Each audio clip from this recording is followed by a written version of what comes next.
maybe 100 yuan, which is around 10,000 naira. We haven't talked anything, the car finished. But now, things have changed. So now we have WhatsApp, we have so many smartphones. So this condition has changed. I'm here in Nigeria. I can monitor my warehouse in China anytime I want. So I must say, to monitor for me from in China and monitor Nigeria, because Nigerian worker for me is a little difficult. So, but because of the technology, because of the communications, now it's more easy for us to do the business in Nigeria for our Chinese people. So,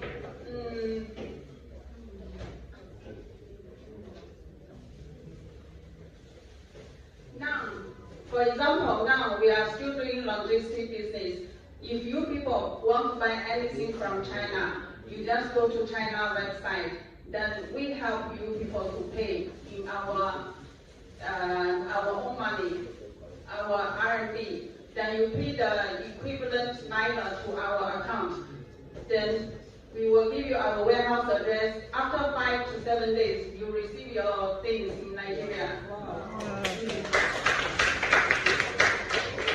Since I come to Nigeria, if I want to buy anything, even if I want to buy toilet shoes, tissue, everything, I just stay in my house, make an order.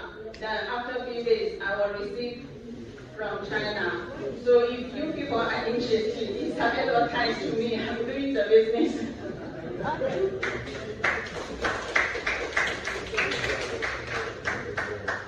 And also another improvement for the last 20 years is transportation and communication. Just for example, before, when we want to come to Nigeria, we are living in Guangzhou, which is in the south part of China. We need to travel to Beijing first. Then from Beijing, we need to travel to Europe. In Europe, we will stay 1 day. The next day, we will start to travel to Lagos. So every day, every time if you are talking about going to Nigeria, it's a very, very big headache for us. But now, we have all the airlines, the African airlines, before Ethiopia, Kenya. Now airlines have direct flight from Lagos to Guangzhou. So it's very convenient for everybody. So we are, after the COVID, we are waiting for you people. We are waiting to see you people in China. Yeah.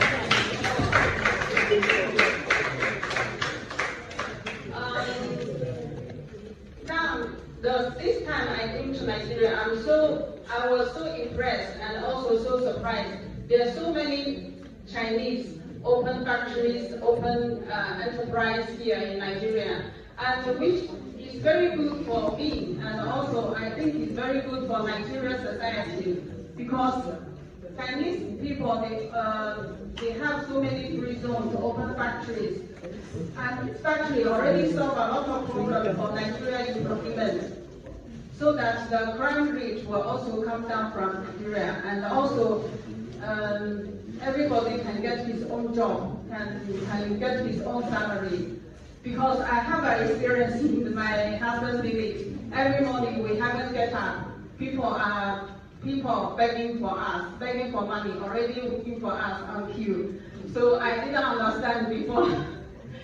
because of no work, no income. But I believe if there's a continuous employment, this problem, it will solve one day in Nigeria.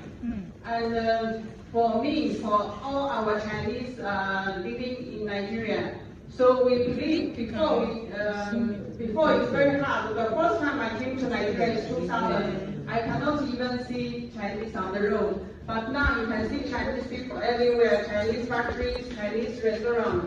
So we believe if we have more,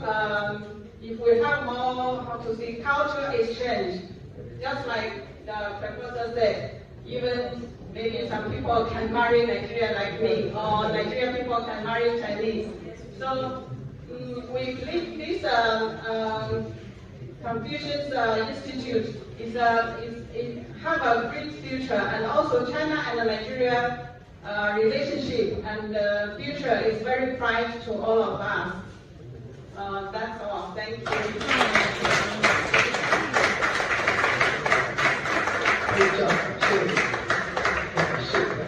Ladies and gentlemen, a round of applause once again.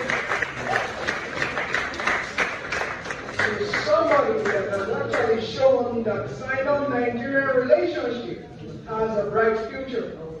Now, in her speech, she made a very remarkable comment. She said she's married to a Nigerian woman. They have 3 children. And also, something I think we all need. If you need anything from China, please talk to her. In 5 to 7 days, she said, to arrive. Anything, please pay attention to that language. Anything from China, anything. Okay, yes, anything. Ladies and gentlemen, I'd also like to invite our Chinese speaker from San Vito International Company, Mr. Chen Shen Wo. Thank you, a round of applause.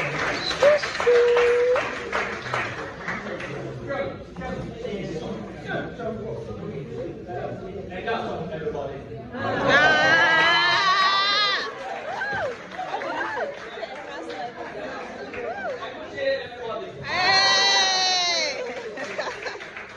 Actually, I'm schooling here for this social science college. I'm studying international affairs with Unilag. Wow. But I have been in Nigeria for a long time. It is almost 6 years. Okay.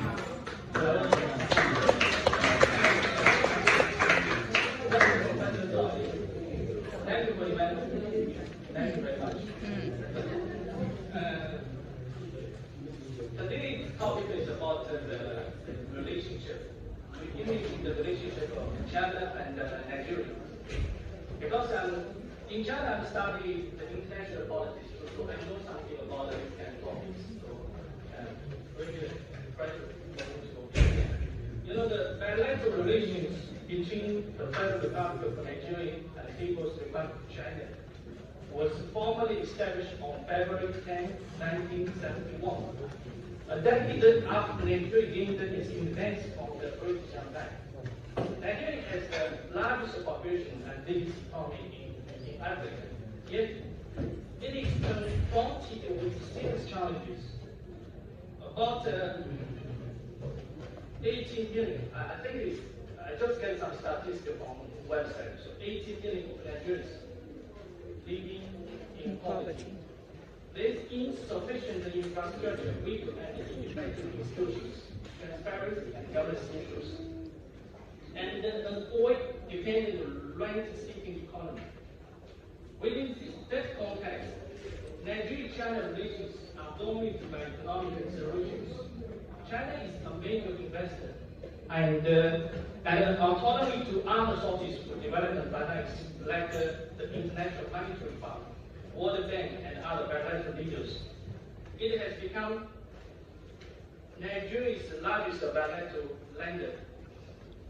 You know, for standing at the crossroads of our times, especially the Russia and the Ukraine war starts, we have observed 2 opposite trends. One is to revert to a Cold War mentality, provoke division and antagonism to influence. The other is to act out of the common good of humanity. We are moving around with all kinds of stereotypes about the Chinese, some of which we are actually not quite palatable and accurate.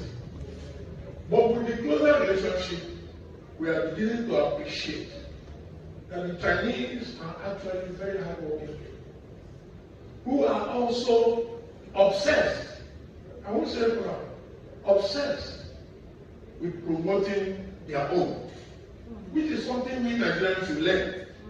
Because China has its own problems as well.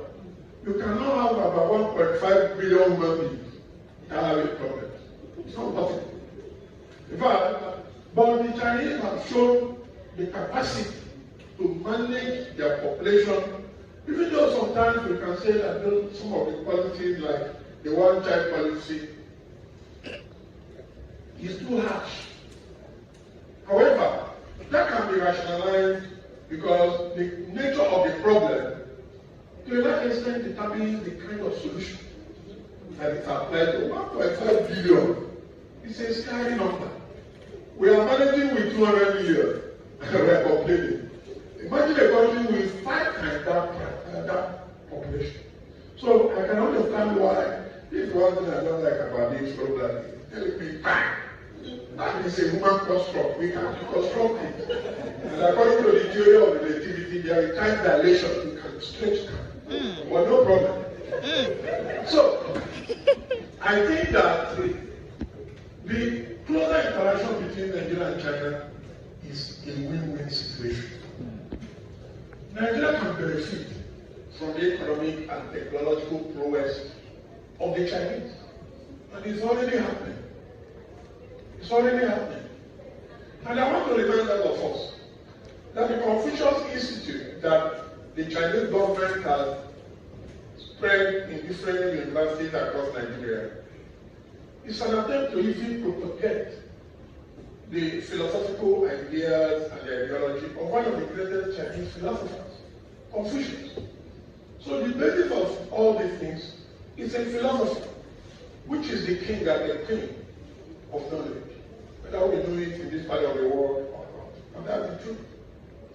And I can also commend those who have managed Confucius Institute and the benefits the University of Lagos, because we must protect our own, is benefiting from that.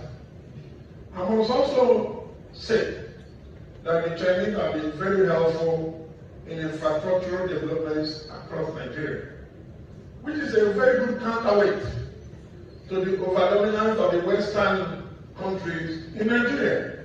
I think if we have a very smart leadership, we can navigate the country in such a way that we get maximum benefit from the Chinese and also maximum benefit from the West.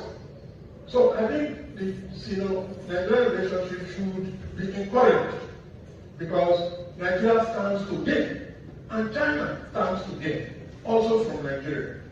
I think China is one of the biggest importers of crude oil from Nigeria. But please, the Chinese should import other things too, not just crude oil.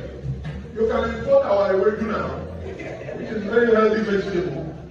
It's not just to be eating your broccoli and all those things. You eat our food too. You see, the problem with relationships between powerful and less powerful nations is usually it is weighted in favor of powerful nations. Between Nigeria and China, China is more powerful than us. We must be honest about it. So, but China must make a conscious effort to also learn from us.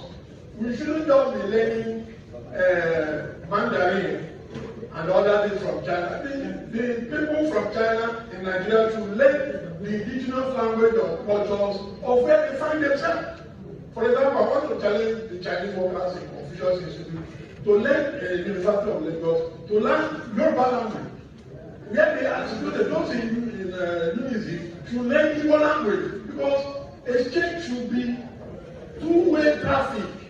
It should not be one-sided. The hand of the Chinese should not always be on top. Sometimes the hand of Nigeria should also be on top.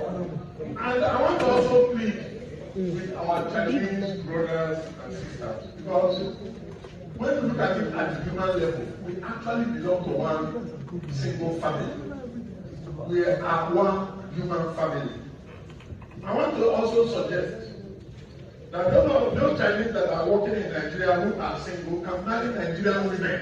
And then when we go to China, those of us that are not married, we want to marry Chinese men or women. Because nothing cements two different communities better than marital relationship.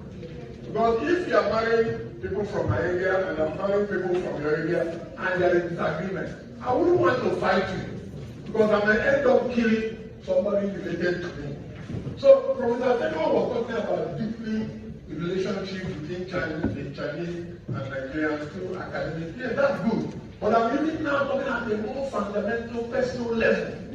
That the Chinese should also try to learn our languages, learn our culture, eat our food, marry our women, so that we too, in turn, will also marry their women, eat their food, learn their language, so that it will be balanced. So we balance in every relationship. And another area we can learn from China, leadership recruitment processes. One of the things, the greatest obstacle to the development of Nigeria is poor leadership. That's the truth. But the Chinese have found a way of ensuring that the worst of their citizens do not near the leadership positions. Yes, I know that China is not really a democratic country.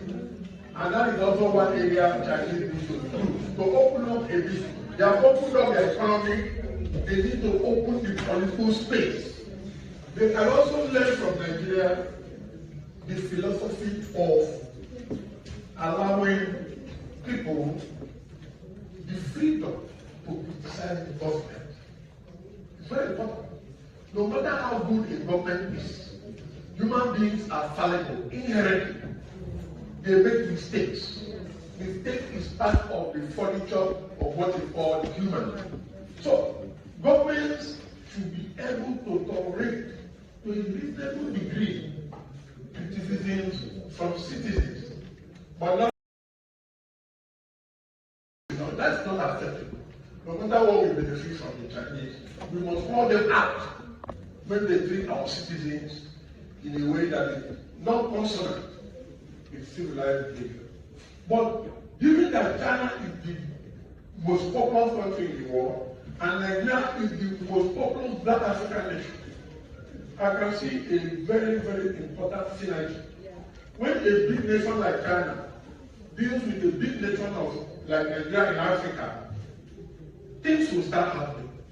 Good things, great things, so long as the country's leadership, both countries are motivated by the desire to improve the living conditions of their people, to improve interpersonal relationship between their citizens, to ensure that each party enjoys maximum benefit from the symbiotic relationship that exists between them. So I believe that the coming of, I believe that the establishment of Confucius Institute in different universities in Nigeria, particularly the upwardly mobile University of Lagos, is something positive and should be encouraged. Like I said, my Chinese brothers, encourage your citizens to eat our food, learn our language, marry our men and women. We should also do the same thing to you, so that the relationship between China and Nigeria should not be at the ceremonial academic level alone. It should penetrate to the inner furniture of our personal lives. Thank you so much.